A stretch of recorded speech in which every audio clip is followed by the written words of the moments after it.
Latch Shark Tank product. That's right. Let's talk about your story, since we know it so well and love it.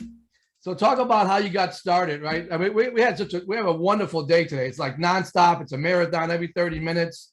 We had Joy on, we had Marcy McKenna on. I mean, just a lot of heavyweights. You and Aaron on, Mike Watts. So talk about your story. How did you come up with this wonderful idea of the Lion Latch? Well, I was teaching and coaching at the time. I was a high school art teacher and I was coaching softball, and I was newly engaged. And I knew that my athletes can't wear their jewelry while they're participating in sports because it's against the rules. But I thought I was an exception to that rule because I was the coach. And I caught a softball and it flattened my engagement ring into my finger and it knocked out a diamond and I couldn't find it. And I learned that lesson the hard way. Yes. We're out there looking in the grass, shaking my glove in the office, hoping the diamond would fall out. And someone may come across it one day out there on that field. But oh, so you never found it on top of it? Oh, no. It's out there somewhere on the left field line. So I guess finders keepers in that case. But someone's going to go, it's not a real diamond. Right? Oh, what is it? Yeah, who loses a diamond out in the field? The high school sport. Lerin did. Exactly. I did. And I learned that lesson the hard way. And it really stunk. Like my husband worked really hard to get that. Luckily, he still married me. He is my husband now. But he worked really hard to get that ring for me. And when I called him, he said, I'm going to be sick. I was like, I'm going to throw up. And I was like, no, it's fine. It wasn't like the biggest diamond, but it was definitely one that counted. And right. So, I mean, I got my ring fixed, but it took forever. And luckily I had insurance, but that's something that I never wanted to feel again. I felt so awful. And it's something that was very sentimental, as is most jewelry. And I made the Lion Latch for myself because I needed something I could keep on my keys, but I couldn't find a container that I could keep on my keys that didn't come unscrewed.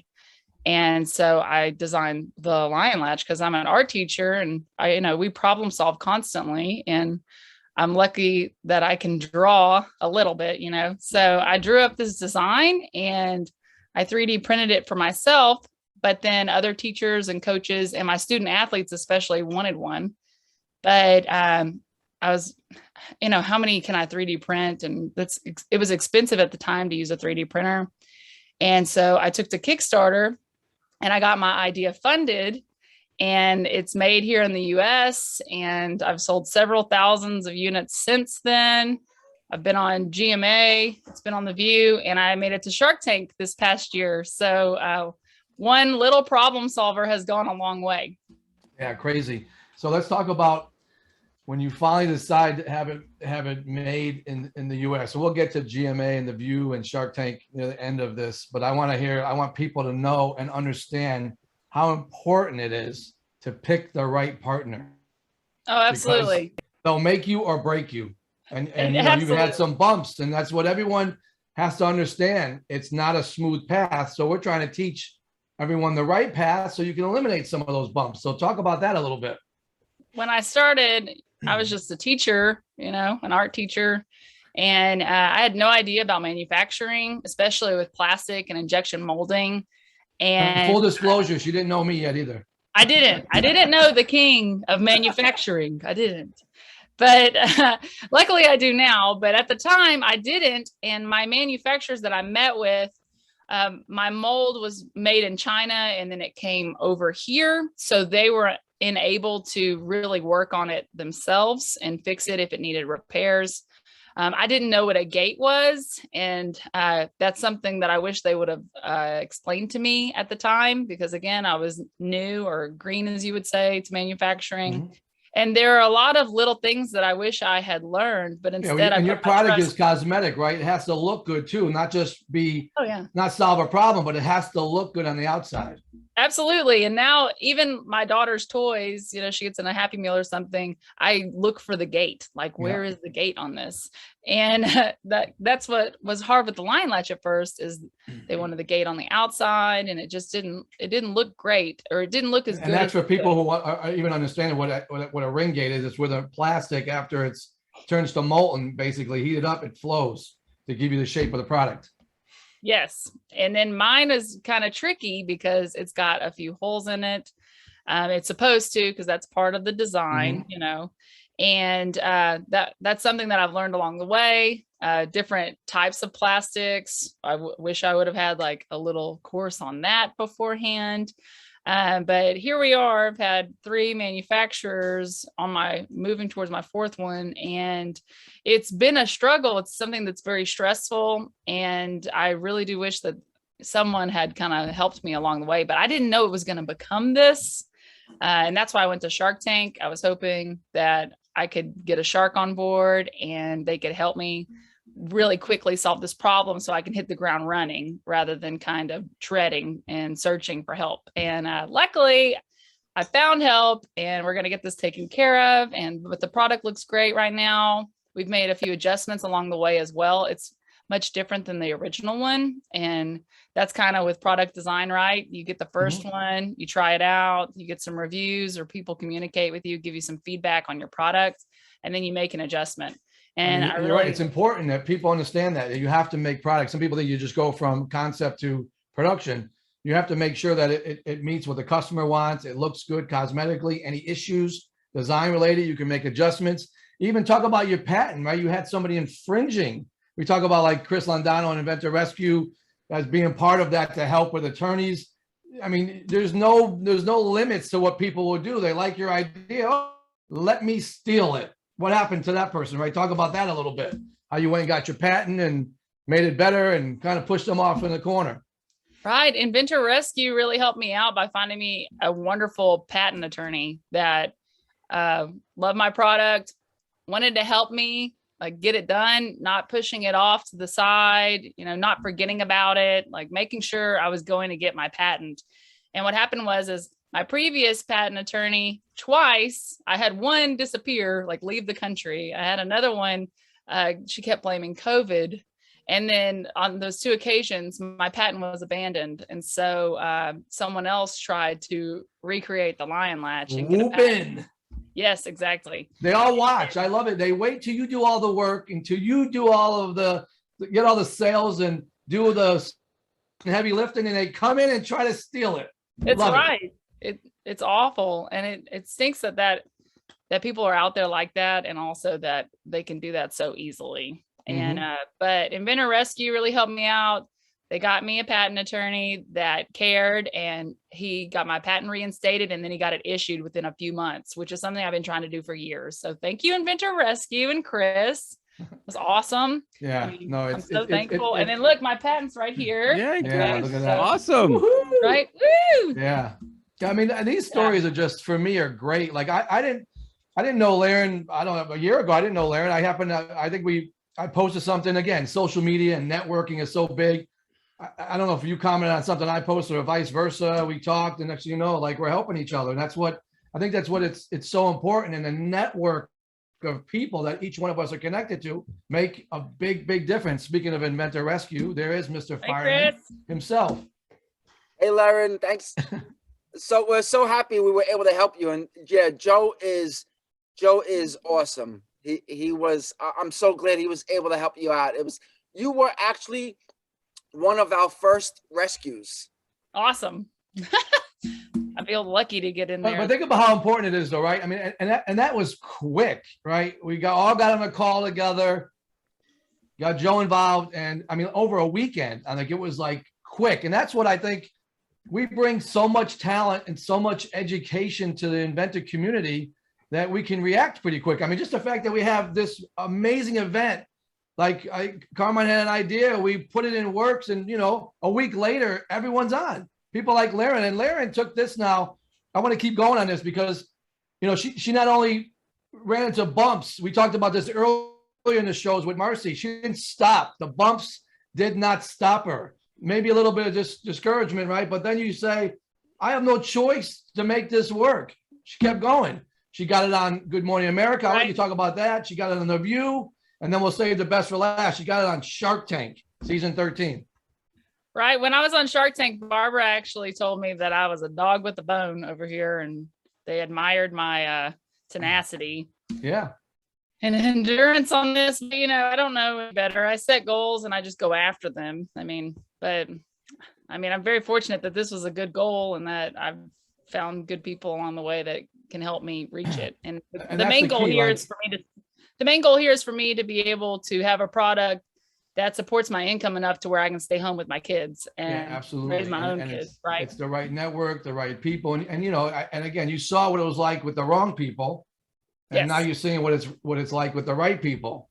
I mean, you know, you can call me on Sunday, right? I mean, and I think that's, and vice versa. That's what good relationships do. And that's how you help each other out. So talk about Good Morning America. How was that? And first, before you get into that, talk about how you weren't sure if you can supply the number of pieces they wanted.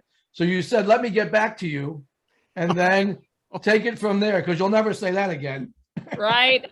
This was in the beginning when I first started doing shows, like I started doing markets, and I got a call. This is Good Morning America. You know, we'd love to have your product on the show. We think it's unique. How many units can you have? And I'm just like, oh my God, how many do you need? And they were like, well, you know, around 20,000. And I was just like, ah. And so I was like, let me call you right back, please. And I called my manufacturer and they were like, yeah, we can get that done for you. If we start now, I was like, okay, great. I called them back and they already filled the spot. And I was like, no.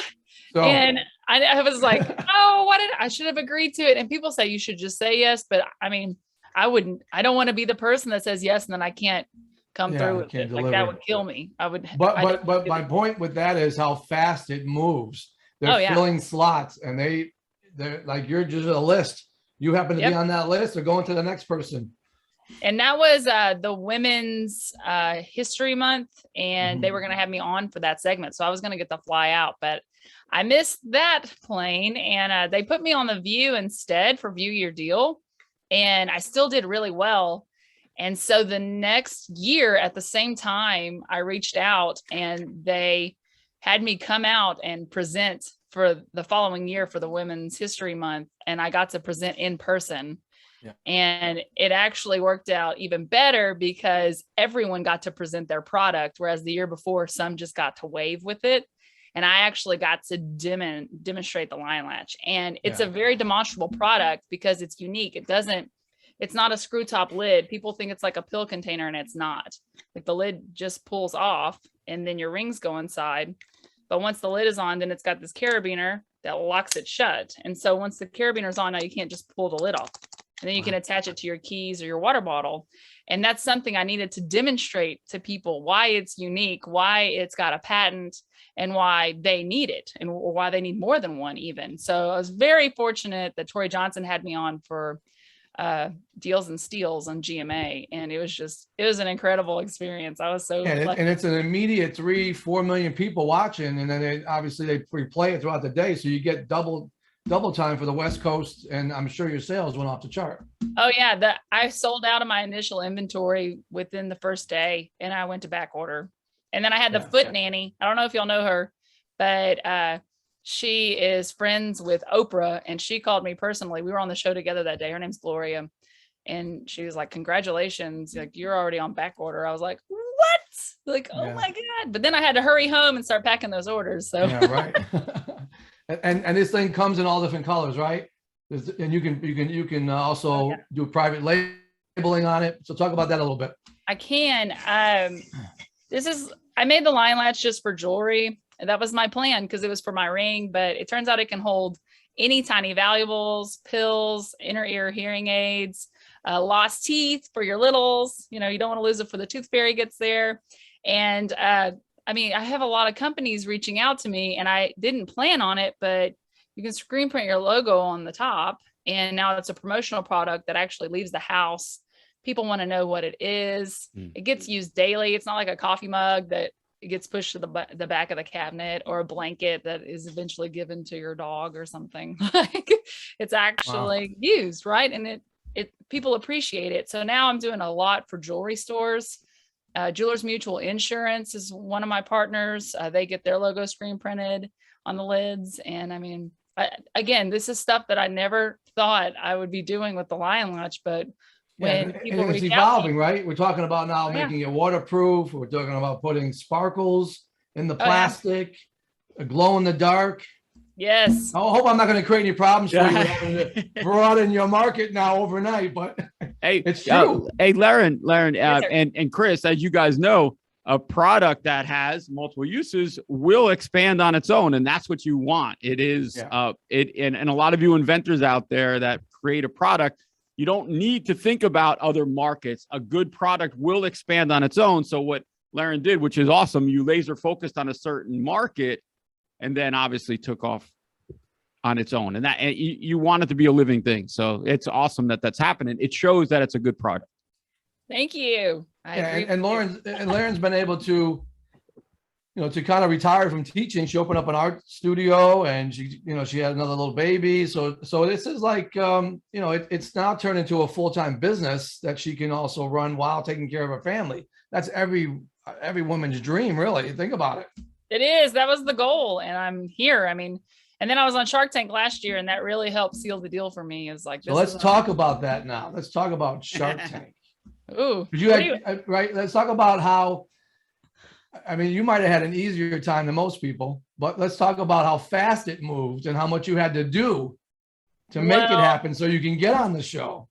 I had to audition 3 times to get on the show. And I have some friends that auditioned 7. Like, yeah, I've had people waiting in lines for 2 days. I mean, I don't want to say that I did it on the first try, but I did. Yeah, okay. Although Aaron did he too. say that? He did too. Yeah. But I had to do it in COVID, right? And I had to stay in a room for 10 days. That was like torture. It really was like torture. I've never done that. I'm so thankful that I got to go last year. But there was a lot of stress because you have to pass all these COVID tests before you leave, when you arrive, and then the morning of. So I was like freaking out about the COVID test, but I got to pitch, and I flew in on Sunday night and I pitched on Monday morning, and you get to see your setup. I actually had 2 people helping me, and I'd never actually met them in person. They're actually members of the crew there. And so we got to practice 2 times, and then it was my turn to pitch. And it's crazy how fast it goes. I can see why it would be, you'd be nervous. Sometimes you watch the show and you see people forget what they're supposed to be saying. People don't realize that this is like months of practicing it. You have to know all your numbers, answers. You have to have the right answer. You have to remember the right answer when you're in there. And it was crazy, but I loved every minute of it. I wasn't nervous because I'm used to being in front of a lot of people. But all the sharks are asking a number of questions all at the same time. It is. And they're like, they're yelling at you. And this time I was really far from them because of COVID. So they're like really getting excited and talking over each other. And it's up to you to hear the questions, pick the question you want to answer, and then have the right answer. Because sometimes I would say something and I'd be like, what? And please don't air that. Like, let me fix that. But sometimes the players like to have a good with you, and they will the wrong answer or cut something out. So you don't know after you've done all of this, you don't know how you're going to be portrayed. You pray it's in a good light. Or if you're even gonna, if you're even gonna show, right? You don't even know if you're going to be on. And in your case, you didn't know until May. Yeah, I mean, I filmed in July. I'm sure you did too. Okay, see, and then you had to wait a whole year. We started in April, and everything was Zoom at the time, and then we truly didn't film until the end of September. We were in the second group, so I didn't find out until beginning of May. Oh gosh, well, I was fast tracked, as they say, whereas people had several months to prepare. And I had 6 weeks to prepare. And that was everything. My numbers, I had to be on the phone with my accountant constantly, covering all my bases, then learning those numbers. Preparation is big. Yep. I had to send them pictures of my layout for my design. Had to ship it to them, communicate that, pick an outfit, have the outfit approved, practice on Zoom, my pitch with them. And it was intense. It's a lot of stuff. And those packets that they send you is like 40 pages at a time. Yeah. And luckily it's online now, so you can type it in. And this is for anybody that's applying. I'm just going to put this out there. As you're typing in your responses, copy and paste that on a Word document in case you lose it, or you get disconnected or you have to refresh it. because it stinks having to start that over. Yeah, And I would say that's a Shark teacher. Tank and the Sharks have gotten a lot smarter 13 years into it. Oh yeah, absolutely. Yeah. I was talking to Tiffany. She had Ava the elephant. She's on season 1. And she said that they were just checking her patent as she was showing up to. Yeah. Now, everyone in the early stages, it tells me the same thing. I mean, Damon even told me how these guys are giving out hundreds of thousands of dollars of cash as part of the deal. People were buying cars and paying off bills. And obviously now I went through something like the FBI would probably put me through. Right. Same as you, background checks, all of that, all of the history, that Shark Tank. Then afterwards, the Sharks put you through that same background check as well. So it's very different now. Hey, it's harder now. Hey, Chris and Lerin, we're getting some questions on here because I think what's great is you guys are Shark Tank alone. We're going to have some other Shark Tank people on. And so this is the great section. So some of the questions are, when should they actually, an inventor, start applying for Shark Tank? Like, they hear all these things that, they have a prototype, they have, when's the best time to start doing it? You need sales. That would be my take. I had little sales because of COVID, and I worked my way through it. Having 2 weeks to get it into Walmart, but even then, the sales had gone straight down because of COVID. So I had to work through all that process. But I would say now you need a finished product with sales. I agree with that completely. My first audition, I had 80,000 in sales. And then my third audition, I had over $500,000 in sales. So they asked me that when I was in the tank. And I do think that sales really helped it. I mean, there are some people that get on there with just an idea and a prototype. And I mean, that does happen. But I really do think that the sales helped me capture their attention, especially with such a small product. And I also think that being 13 years now, they're going in season 14, that these guys have a lot of investments they made on past products. So now they're being extremely selective. So they want to make sure that the patents are done and you do have working products and you do have sales. And what are you asking for an investment? Because again, they can be really selective now in what they choose, as opposed to the early days. Does it seem like they do that even? And again, I haven't been on, but you see a lot of deals being made. Does it seem like those deals are, the majority of them follow through, or after those questions and they really dig into the ideas and the numbers, do some of those deals? I want to say the percentage is, I think, greater than 80% don't ever happen. Yeah, absolutely. I have a lot of friends though that said that, their product looking like they got a deal on Shark Tank and then it not following through. Right. And, behind the scenes, it still worked out for them anyway. Yeah. So Or the deals change. Everyone thinks as soon as you do a deal, they're cutting you a check for $300,000. No, doesn't work like that. Without going through all of the due diligence, all of the sales, all of the patent information, all of your personal background, criminal checks, and just your history of what you say you are, what the product is, where you're selling, and all. I mean, they go through all of that. And I guess I would too. If I'm going to give somebody $300,000, I want to make sure I'm investing with the right person. So on the show, it could look like you're giving equity, and then behind the scenes, they're just going to give you a loan to see how it goes. Yeah. If they actually want a piece of the pie or not. So I mean, and I think it's changed a lot from the early seasons to now, especially knowing that that they're smarter about their due diligence and who they partner with. So I always feel like now that I do have a deal, I am partnered with Damon, that the trust level is very high. The relationship is extremely well. I mean, he talks about himself being the people's shark 100%. I mean, the guy is amazing. I was bummed he wasn't on my episode. Yeah, he's just a good dude. I'm telling you, all the way around. Just a great individual. I mean, even when my father just passed away, just nothing more than just to ask me how I was doing. If I needed anything, just a phone call away. That's the kind of person Damon is. So we're very appreciative to have him on our side. Awesome. So Lerin, what's next for the line left? What's happening? Oh man, we're trying to make just a few more adjustments. Got some plans for big boxes. I'm still doing promo orders right now. I'm doing more promo orders for jewelry. Looking at a new tool? Yep, getting a new tool done so I can make more faster. Yep.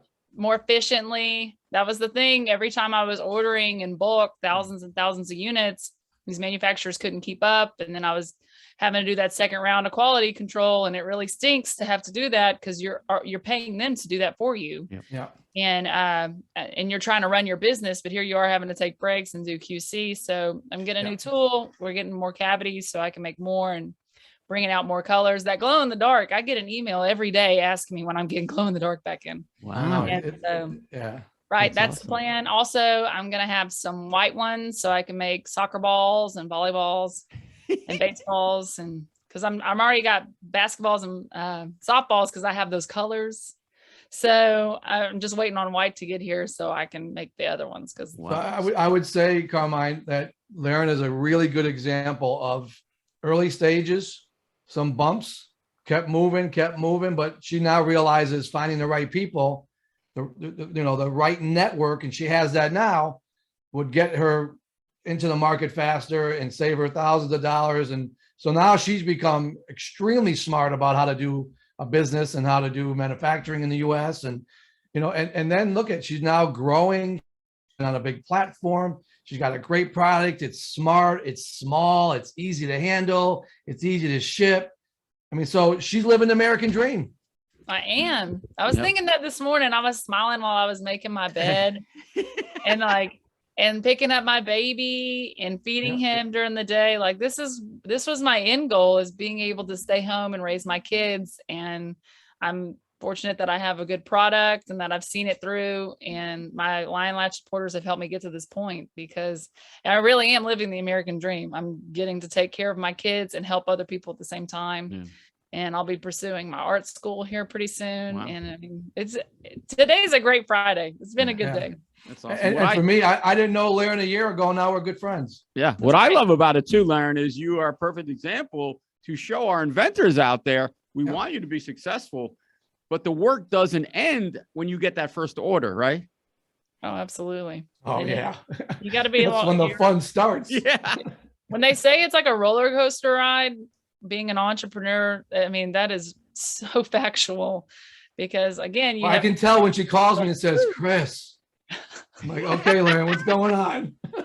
Help. Or like I text him, I'm like, do you have a few minutes? Knowing it's going to be at least 10. I'm like, do you have I save an hour usually. Yeah, there we go. Well, it's only because you talk so much. Okay. Don't put that on me. I never. Me? No, stop that. Are you kidding? No, I enjoy talking to you. How's that? Hey, I know that what I'm in for. I'm okay with that. I'll take it. Yeah. What's great, Lerin, is, having the UIA and having the backing and the people that we know, the people that we are associated with, being able to reach out and getting true information very quickly and being able to connect you with stuff. I mean, that's very, very beneficial when you're in a rush or you have an order. And like you said, sometimes you're hesitant to take on that or say yes, but now you can, because you have the people connected already. Absolutely. And it feels so much better than being uncertain all the time. The uncertainty. All right, Lerin, what's one last thing you want to leave the audience with today? Oh, if you have an idea, get it off of the drawing board, because that's one thing that spoke to me. And I was at my husband's college graduation 6 years after he was supposed to graduate. And and I heard the first female chief of the U.S. Air Force. She was the speaker that day. And she said, the best ideas never leave the drawing board. And I mean, that was what it took to speak to me. And so I hit the ground running. I haven't stopped. So amazing. Well, we congratulate you. Thank you. Thank y'all for your help too. Lerin, thanks for coming on. I appreciate you, man. I appreciate y'all. Really enjoy watching you grow in the entire market and watch your product get taken off and being on Shark Tank and now becoming something that everyone else can aspire to be. Awesome. Thank y'all so much. I'm going to go feed my kiddos lunch now. Okay. All right. All right. Bye, y'all. All right. Have a good day. Hey, we're going to transition.